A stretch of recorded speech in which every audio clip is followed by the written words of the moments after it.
Immune systems. There is no such thing as an immune system. Isn't that weird? But there is a response because it's not one system.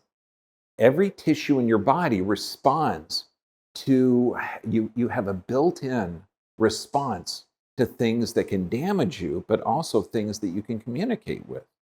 So an immune system is really your response to the environment. That's all it is.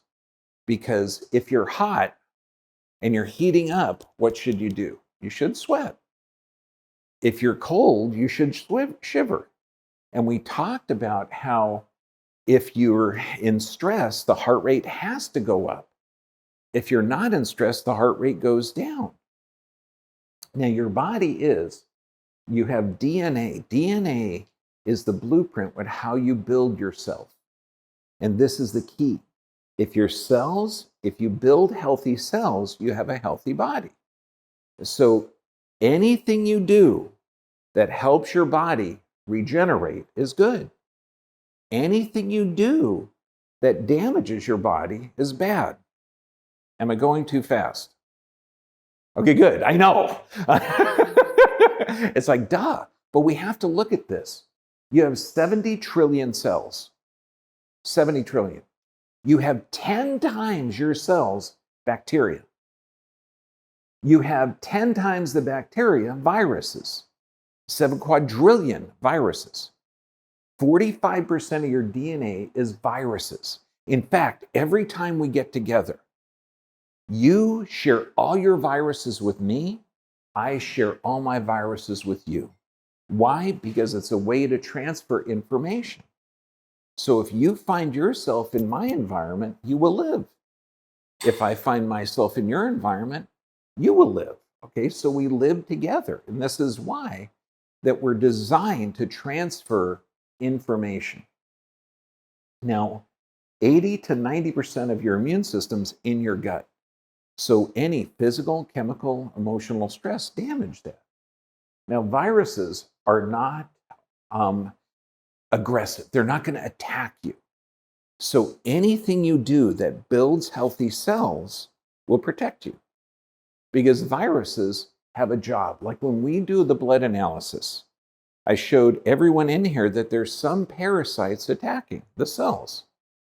And you're going to find out about this too, because I haven't done your blood analysis. So parasites don't attack healthy cells. Parasites only go after damaged cells. So for a virus to grow to where it makes you sick, you have to have damaged cells first. You can't damage, or viruses can't infect healthy cells. Now, viruses are not alive. In fact, they can't reproduce on their own. So viruses transfer information, they're vital for life, and all they only transmit if there's sick tissue. Does that make sense? So now these are the things that help your immune system. These are the things that weaken your immune system. I know, it's like too simple. For one, good gut health. So if you have a poor diet, you have a leaky gut, you have chronic stress that shuts blood supply down, you don't have a healthy immune system response. Stress. Without stress, we die. When you're under stress, physical, chemical, or emotional stress, the blood cells start to clump together. And these immune system cells, the neutrophils that we saw in the blood analysis, should be bigger than the red blood cells. In chronic stress, the blood cells overlap, so you can't hold oxygen. And without oxygen, does that help your immune system or weaken it? It weakens it. It does. It does. So chronic stress, the big, huge neutrophils, the immune system, the white cells, the ones that only live a week, get smaller. So we know physical, chemical, and emotional stress all have to be dealt with correctly. How do you do with physical stress? You walk every day. You do the exercises. You sleep good. Those are chemical stressors. If you're taking medications, you got to find out why you're taking them. Yeah. So when you're looking at the physical, chemical, emotional stress, that is how your body is going to respond. If you deal with it correctly, you have a strong immune system. Now, fevers, the body regulates itself. In fact, for every 1 degree increase in temperature, the immune system doubles. Viruses, funguses, bacteria all die at higher temperatures. Yep, febrile seizures. And that's why you don't lock a child in a car in the sun. And you have to watch, observe. The most important thing for parents is they know more about their child than anyone. If the child has had vomiting or diarrhea, they may be losing electrolytes and they can't regulate their temperature. So if their eyes are glassy, you give them coconut water, you give them fluids, hydration. You can mix salt and sugar in a glass and give that to them. Okay, there's a lot of ways to work with it. But if they haven't had diarrhea and they are sweating and they are heating up, give them a room temperature bath. Okay, it's not cold, because not hot, no, room temperature, because you don't want it too cold because they'll start shivering to raise the temperature. And you don't want it hot, you want the evaporation to cool them. So room temperature bath is the best. And in extreme cases, like my sister had rheumatic fever in the 60s. That was 1960s, that's when we had horse and buggies. We didn't have cars. We played with rocks. No, it wasn't that long ago. But, and then my sister with rheumatic fever, they packed her in ice. And that's still the best way to look at a fever. But the majority of kids, you don't need it. But you need to develop a fever. So that's huge. And this is good with little kids. Okay, and this is huge. You see them, Mommy, I'm achy, I'm tired, coughing and sore. Yeah, headache. Okay, you put them in a hot bath. What do? They start playing with their toys. And you say, you little faker, are you trying to get out of school? No, but their body can heat up from the water. So their body doesn't have to regenerate that temperature. And then the moist air allows their sinuses to drain. So a hot bath, okay, is good, but children have a smaller surface area than adults. So what you think is hot, they would think is scalding. Okay, so just work with the kids, and that's why parents know the kids the best. But now, if you get the sinus infection and they're coughing and sneezing, okay, moist heat is the best. Moist, hot, wet. Like what I would do with my kids, I would put oregano oil or eucalyptus leaves. I'd boil it, take it off the stove, and have them put a towel over it, and they breathe it in and breathe it out. I know, buddy, it's what your mom did. I know. Good sleep, poor sleep. That's when the body regenerates.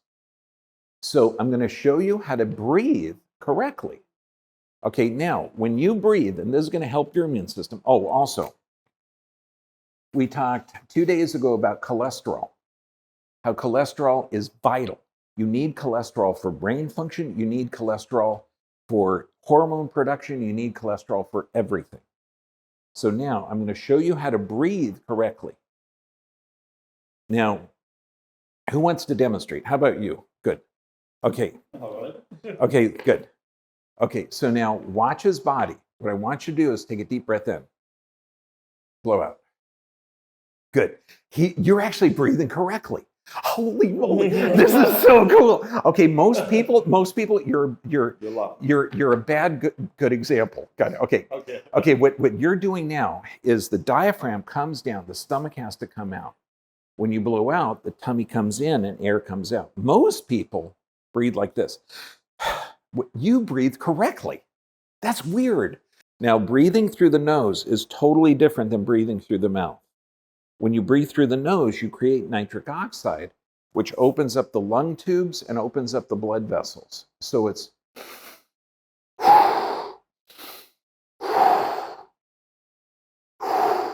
and It's hard to breathe that way. So what you want to do is put your hand here, and I'm going to punch you in the stomach. I'm not going to hit you. I can't hit girls. Okay. Okay. But think of it. Think of it. So when you push in, you're not going to go, you're going to go, okay. Then breathe in, blow out. Now, when you watch your kids breathe, they already breathe correctly.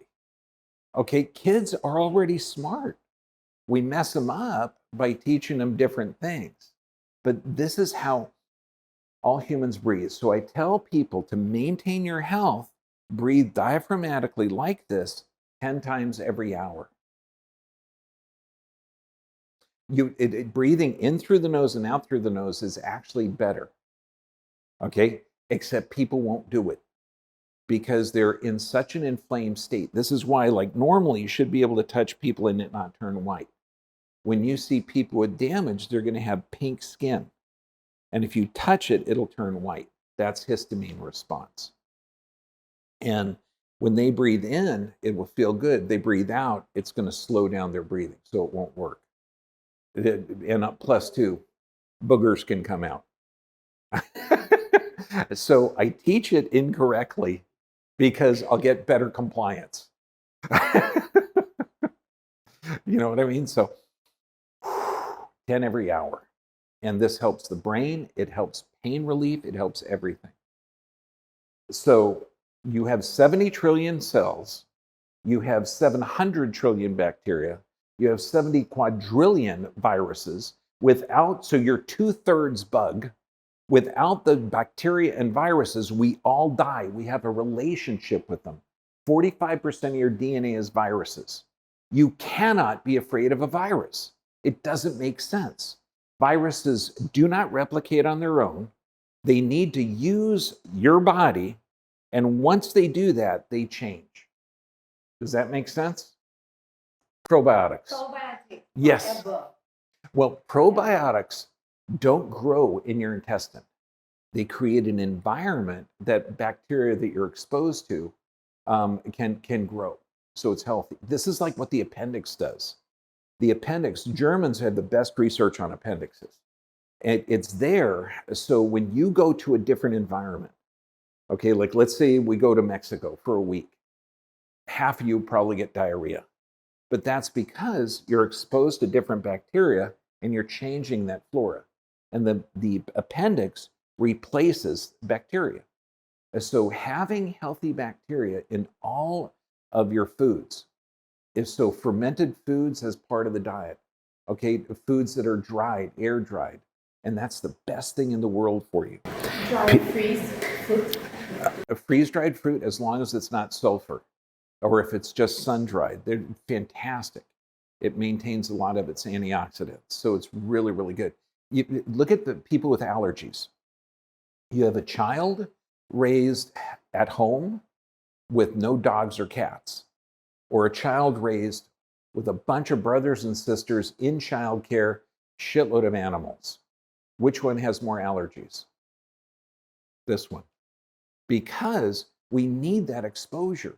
The more bacteria we have, the more we're able to adapt to all different environments. Without the bacteria and viruses, we die. Botox, no? Botox, you got it. Well, it's botulism toxin. It's one of the most deadly poisons on the planet. It's designed to kill the nerves. And when you see the Botox damage, oh my God. I mean, I've seen some horrible stuff.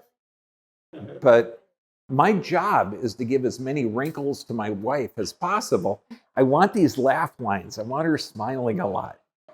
If she wants Botox or injections, I'll say, can we do plasma-rich proteins? Stem cells are going to be okay. There's a lot of different options. But I mean, at my clinic in Tijuana, we do stem cells. We do, one of the doctors there will do Botox, but I don't suggest it. Any questions? Good. Thank you very much.